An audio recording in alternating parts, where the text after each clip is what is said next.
Good afternoon, sports fans from all around the globe. I am your solo host for this evening's closing bell, Riley Magnuson. Mr. Jeff Dawson is a very busy man. He will be back in just a little over an hour, I do believe, with one Mr. Brady Cannon talking all things PGA golf, or I should say golf. I don't know if it's specifically PGA golf, but I do know they're talking about this weekend's PGA tournament, of which I am at the moment blanking on. It is the Pairs tournament.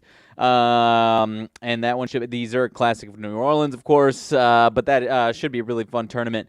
And those guys will be talking about that in a little over an hour. So you got me here for a quick moment here, trying to be short and sweet as I usually do on these solo shows. Talking tonight's NBA playoff slate.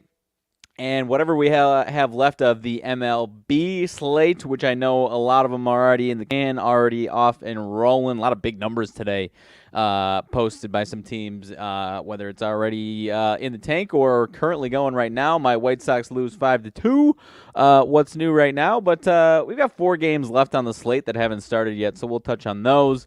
Unfortunately, can't help you out with anything on NHL. There are 4 NHL games tonight. Islanders, Hurricanes. Hurricanes up 1-0. Panthers, Bruins up 1-0. Wild Stars, Minnesota up 1-0. And the Kings up 1-0 on the Oilers is the late one. So hopefully Jeff Dawson has already given you some stuff today, or maybe he'll touch on it a little bit tonight, despite the golf show tonight. But I digress. I unfortunately am not your NHL guy. I've got you covered for these 3 NBA games and a few MLB games that are left tonight. Little recap. I was not here yesterday on the show or any shows yesterday, so I missed you yesterday talking NBA playoffs. Boston continues to roll. Cavs with a big statement to even things up. That should be a really nice series. Cavs and Knicks there. And then the Suns bounce back with a really nice game against the Clippers. 14-point win, cover the 8-point spread there.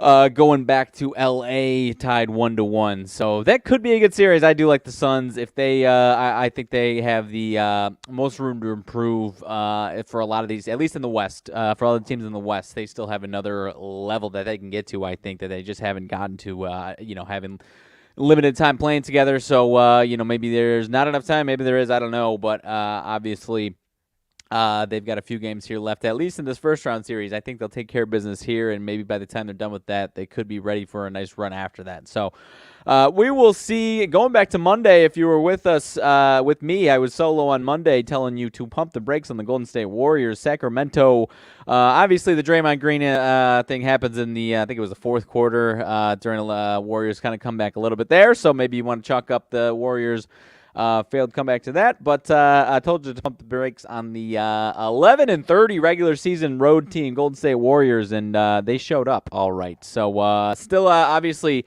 not dead. They're going back home. They got to win all their home games, which I think is very possible, and win 1 out of 2 road games. So not dead yet. It is possible for them, but obviously he's staring an 0-2 hole with no Draymond Green in Game 3. Is going to be tough there, but 5.5-point favorites, I do believe, last I checked, for tomorrow. So we'll revisit that one tomorrow. But that series, obviously, hopefully it gets, these games have been solid. Hopefully it gets some fireworks. I'm sure a lot of people are rooting for the Kings, as am I for the most part, from a fan perspective. So we'll see what happens there. Would love to see some fireworks, though, and a little bit more drama, as opposed to a shellacking from Sacramento there. As nice as that would be, to see some new faces moving on there. So. And then Philly, I was kind of wishy-washy on Philly and Brooklyn. Kind of did say, though, if Philly ends up covering that game, that in these next 2 games in Brooklyn, not happening tonight, but one of these next 2 games here in Brooklyn, you might see me potentially tomorrow night, a little inflated, but might see me with Brooklyn these next couple of days.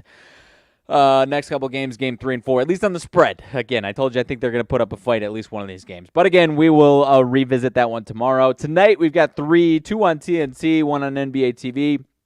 Lakers and Grizzlies, going to be a very good series, it looks like. Lakers obviously win game 1. That is the first one up here in a couple of hours in Memphis. Memphis now back to a -1 favorite. I believe this one's kind of been jumping all over the place They had been a 1-point dog for a decent part of the last few hours, I do believe. Now back to -1 there in Memphis. Don't know as of right now what the status for Ja Morant is. What I will say, if anyone's trying to pick off on the Grizzlies and bet against them with potentially no Ja Morant, I don't know what the record was without him this year, but yeah, obviously, if you've been paying attention enough, this Grizzlies team, I love Ja Morant as much as the next guy from watching him on the basketball standpoint. Obviously, he had some off-court issues this year, but this Grizzlies team has been fine without him, record-wise, straight-up-wise. So with or without him, I think they'll put up a good fight tonight. Going to be a spirited crowd, going to be a spirited game. So obviously, a lot of people starting to come around on this Lakers team. They're playing really, really well lately. But a 1-point spread here. And with the Lakers becoming a little bit of a darling, it's kind of like I said, again, I would love to know officially, and if anyone has the status of Ja Morant and I'm just missing it here and I've been not paying attention over the last hour and a half or so, please let me know and I will bring it up and we can go from there. But last I checked, it's still questionable for Ja Morant. And so with that being said, still -1. I honestly don't think it's going to affect it too much. And so I'm leaning Memphis tonight. I'm not diving too hard into this one. I am leaning Memphis tonight to even this series up. Take it back to LA. I honestly am kind of torn on the series overall. I'm kind of leaning the Lakers in this series here, but at the end of the day, I do kind of believe in the Grizzlies to put up a really motivated effort here tonight, with or without Ja Morant. Like I said, just because Ja Morant might be gone or might be banged up a little bit does not mean that this Memphis team can put something together, put a nice game together and win this game here at home, especially here at home. So I do kind of like them here tonight. Not sure if I'll take them or not. This Lakers team, as I said, has been pretty damn solid. They've won 4 in a row going back to the regular season, or I should say one of those being the play-in tournament. But nonetheless, I am leaning the Grizzlies tonight. If anyone's been on this Lakers train and is trying to ride it a little bit more, I can totally see that 100%. But I'm going to take a swing, at least a lean, verbally here with the Grizzlies. So take that for what it's worth. These other 2 games could be interesting. Obviously, Miami-Milwaukee had some significant injuries in the first game. I believe we've got no Tyler Hero tonight for Miami. Giannis, I do believe, is going to go for Milwaukee here tonight. And you've got to imagine, even if Giannis isn't 100%, doesn't play or plays half the time or something along those lines, I don't like Milwaukee to advance too much further than this series if that's the case. But in a one-game situation where they're down 0-1 at home here, I still do like them.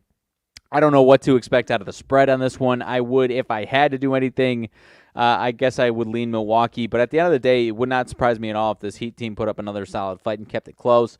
Defensively kept this one close. They do have some solid personnel to, slow down Giannis even if he is healthy. So I'm going to stay far away from the spread. I will, kind of lean towards Milwaukee even this series. Take it back to Miami, tied 1-1. And, go from there. I do kind of see it. I could see this one going. This one went flying over the first game, so I will lean towards the under on this one. But I'm going to stay far away from that one. But I'll say I think Milwaukee evens that series tonight. Minnesota and Denver is going to be an interesting one here for me. Again, I'm not saying Minnesota wins this game. It really wouldn't shock me at all if they did. But another 8.5 here. 222 on the total, pretty similar to that Milwaukee game. Denver obviously takes care of business in the first game. A lot of people jumping ship from this Minnesota team. They just lost by 29 as 8.5-point favorites in game 1, 80-109. Put up 80 points in the year of 2023 offensively. That's pretty ugly. And I imagine is going to have plenty of people flocking right back to Denver here tonight. This is going to be my one where I'm actually strongly considering taking Minnesota to keep this close. Could Denver win this game and take a 2-0 lead in this? Absolutely. I do think Minnesota isn't going to roll over and die in this series, and especially here, staring a 2-0 hole in the face going back home. I do kind of expect them to put up a really nice fight tonight, and would not shock me at all if they won.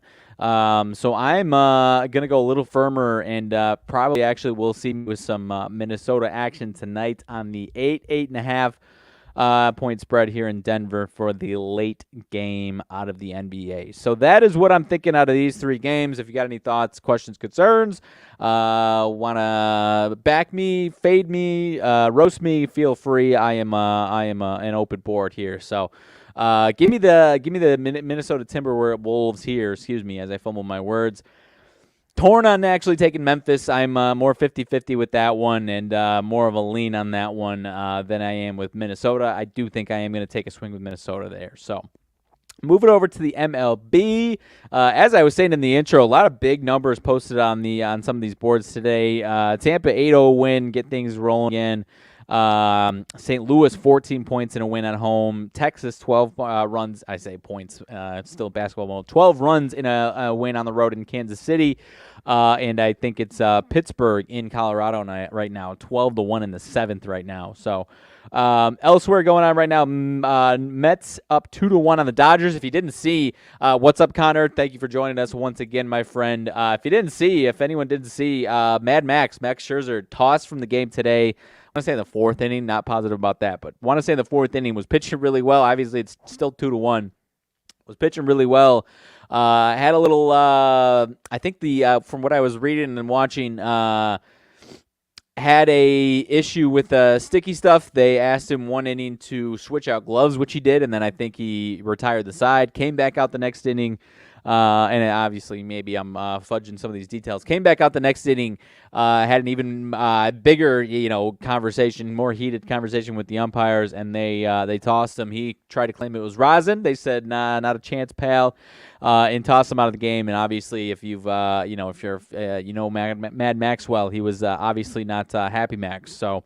That's going to be an interesting one to monitor going forward here. I don't know what the punishments are other than getting ejected from the individual game. It's been a while since we've been talking that much about sticky stuff. So going to be an interesting one there, but the Mets still up 2-1 in the top of the 7th on the road in L.A. there.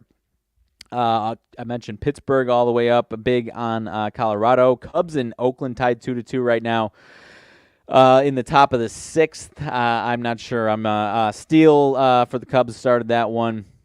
He, I believe, is still going. 73 pitches, 5 innings, 4 hits there. So, and then you've got scoreless tie in San Diego, Atlanta and San Diego, and Seattle up 2-0 on Milwaukee. As far as the games, 4 games that have not started yet here today.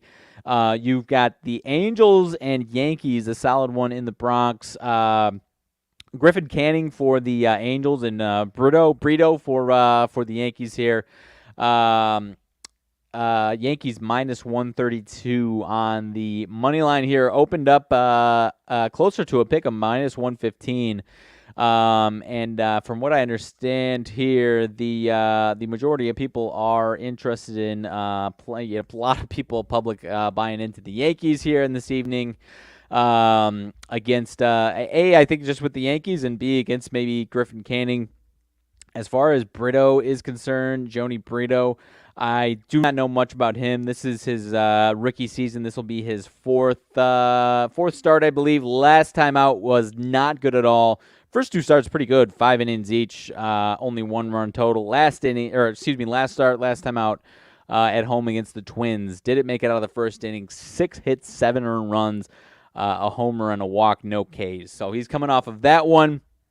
Looking to bounce back. Griffin Canning, this will be start number 2 for him this season. Obviously wasn't very good last year. He was all right the year before. First start, though, 5 innings, 5 hits, 2 earned runs, no homers, no walks, 4 Ks. So he was solid. Maybe you see a continuation of that, a nice start from Griffin Canning. But I'm going to lean towards the Angels taking care of business in the Bronx. That's more of a lean, though. I could be wrong about that one, but the opening number close to a pick 'em now, kind of running away. Inflated. If you're liking the Yankees, it's an inflated number at this point. So, good afternoon, PB. Thank you for stopping by. We've only got a few more MLB games left, and then I'll get out of here short and sweet. If you're just joining us again, I already talked about the NBA games, talking now about the few MLB games, then I'll get out of here. Jeff Dawson will be back here in less than an hour, I believe, or about an hour with Griffin Canning. Brady Cannon talking all things golf. So you definitely want to check out that one and stick around next hour for that show. Moving on to this one.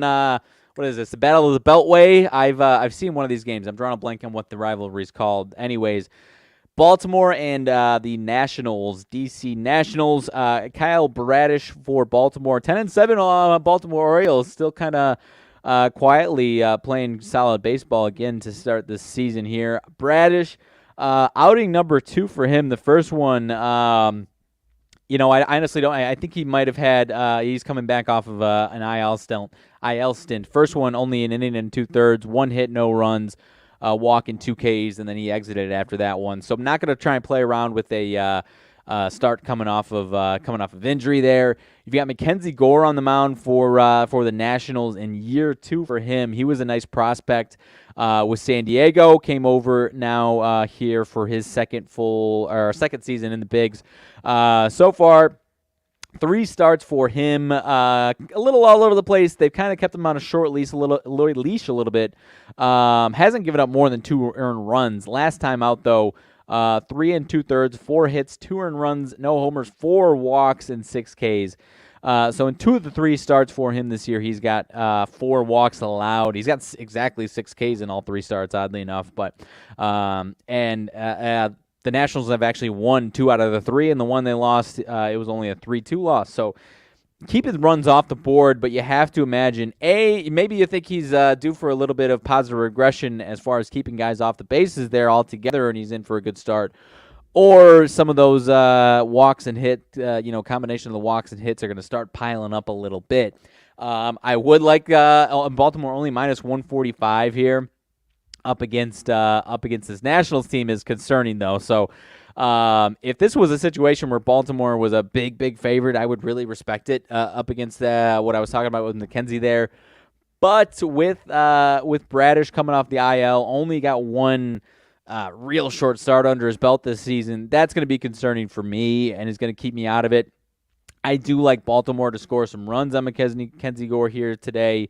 But this might be one where I'm slightly interested in the full game total altogether. I know Jeff usually likes to go team totals, and he is much better with that than I am. But this is one where I don't feel too bad about the full game total personally. Especially, but really with the numbers on this one and the way Baltimore is playing up against the Nationals, this one does stink a little bit, if I'm being totally honest. So if you want to swallow the pill, and like I said, if you think Mackenzie Gore has got better stuff in him than what he's shown, and he's going to eliminate those walks and kind of keep the hits down where he's had them, strikeouts up to a decent degree, then maybe you think Mackenzie Gore has a fantastic start today, and that's why this Nationals team wins it. So I could go a lot of different ways on this one. I will pump the brakes on the Orioles as far as the money line is concerned, though. I would definitely be buyer beware on that one. Minnesota, 2 more left. A couple good matchups. Minnesota and Boston. Ryan versus Corey Kluber here for Boston. 10-7 Minnesota. Did I say Miami? 10-7 Minnesota. Ryan on the mound for Minnesota. 9-9 Boston. As you know, that offense is working just fine for Boston. Defense has been a little sporadic. Pitching and defense has been quite sporadic so far. But they've won 4 out of their last 5 here. Had a really nice series last week, or over the weekend, I should say, against the Angels. Took game 1 yesterday against the Twins, 5-4. And now we're staring at Boston plus money underdog here against the Twins. This one opened up. Boston actually opened, unless these numbers are inaccurate, sometimes the overnight number on this site is a little bit wrong, but I'm seeing that Boston was minus 120 as a favorite in this one. So you might respect that. And if you're thinking the Twins, if you've been paying attention, you've obviously seen the Twins playing consistent baseball. Boston pretty inconsistent, and you might expect some regression from them. Minnesota's lost 3 in a row, so you might on paper be thinking they're due for a bounce back.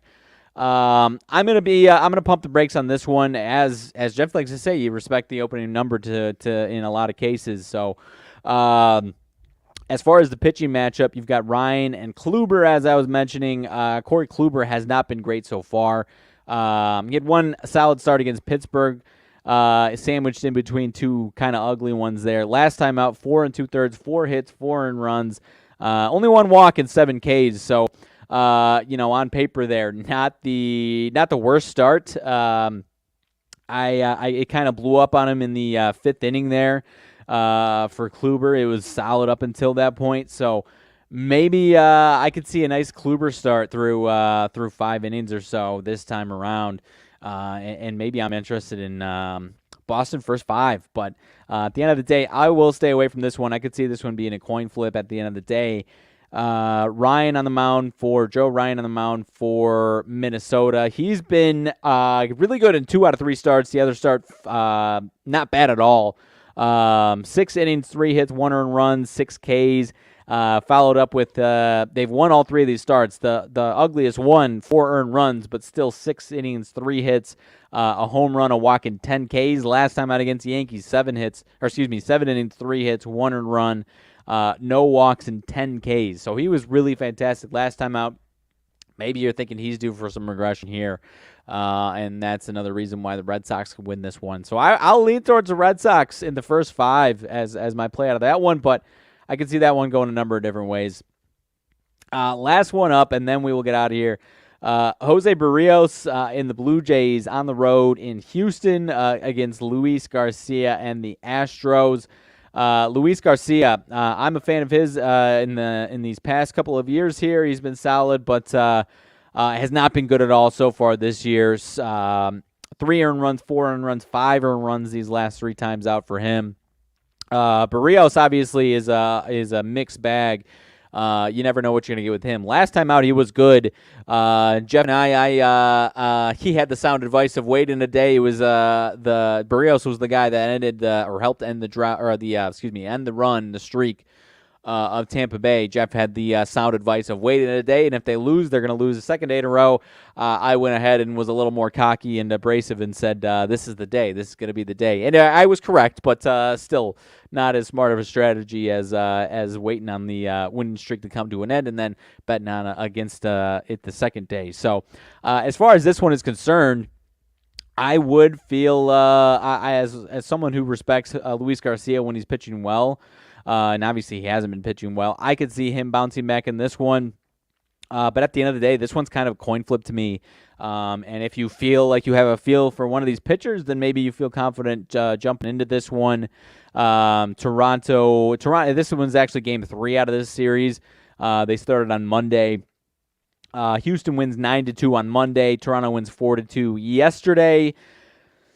Houston's offense, honestly, has been kind of going back and forth, and that might be what I would lean on personally as far as my lean towards Houston and also a bounce back for Luis Garcia. So that is where I'll go as far as my lean, but it would not shock me if maybe you get 2 Barrios starts that are really good in a row, and maybe Luis Garcia is still struggling here, and maybe we're talking next time about finally a bounce back. So I'll go on a coin flip, but I will lean towards the Astros on the short price here.